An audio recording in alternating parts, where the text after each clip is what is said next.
नमस्कार और स्वागत है आपका अपने YouTube चैनल जहां पर आपको झारखंड टेट, टीजीटी और पीजीटी की तैयारी सोशल साइंस सब्जेक्ट कक्षा 6 to 12 कराई जाती है।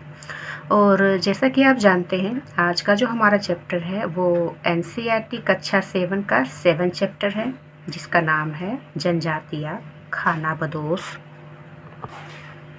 और एक जगह बसे हुए समुदाय।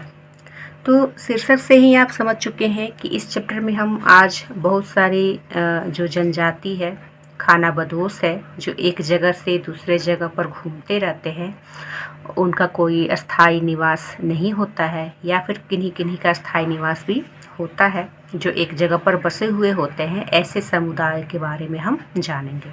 तो सबसे पहले आप जान लें कि जो चैप्टर है हमारा वो एनसीईआरटी की पुस्तक का ही सारांश है, समरी है, इसके बाहर किसी और चैप्टर से नहीं लिया गया है।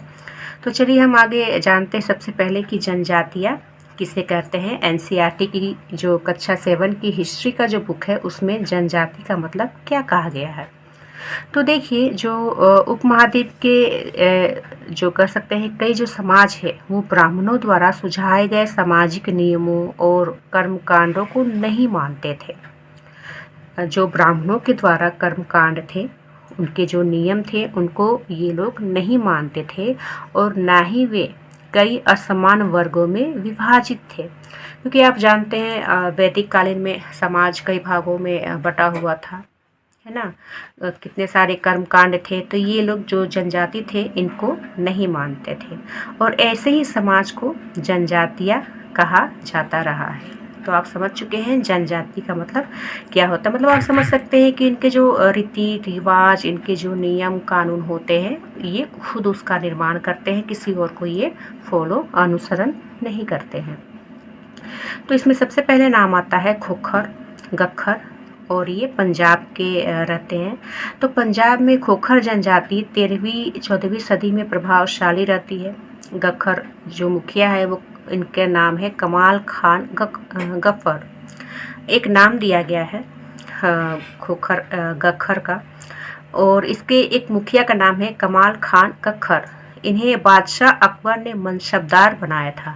तो देखिए एग्ज़ाम में ये पूछा जाता है कि कैसी ऐसे जनजाति या समुदाय के मुखिया का नाम बताएं जिसे अकबर ने मनसबदार बनाया था, या फिर ये भी पूछा जाता है कि कमाल खान गखर का विशेषता क्या है।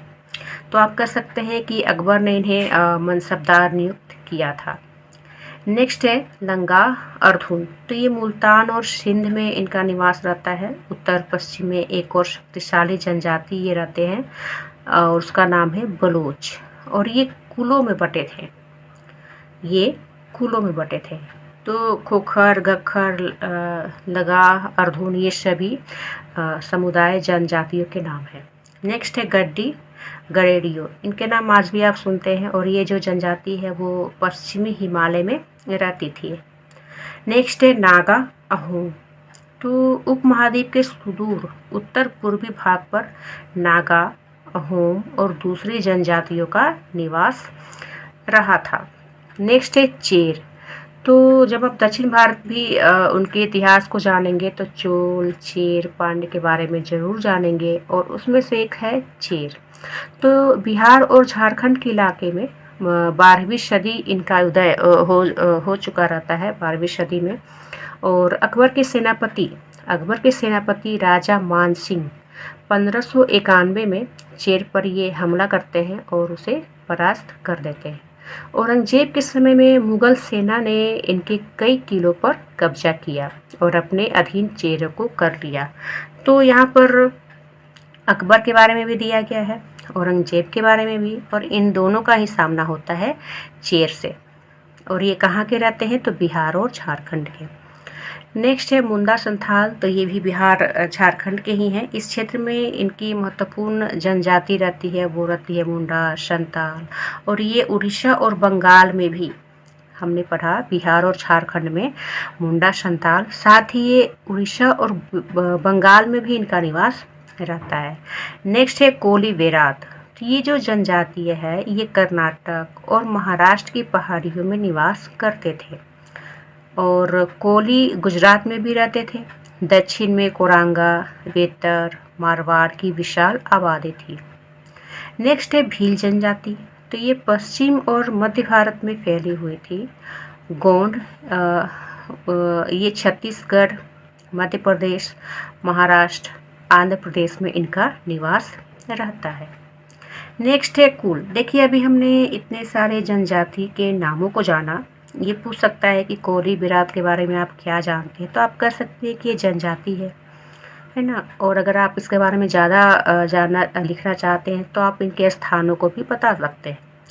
तो अभी आपने पढ़ा कि ये जो जनजाति है ये अपने नियम कानून ये खुद बनाते थे, किसी और के कर सकते हैं असमान वर्गों को नहीं मानते थे। तो ये कुल में बटे होते थे। ये कुल क्या था, चलिए जानते हैं। तो देखिए परिवार या घरों के एक ऐसे समूह को कुल कहते हैं जो एक ही पूर्वज की संतान होने का दावा करते हैं।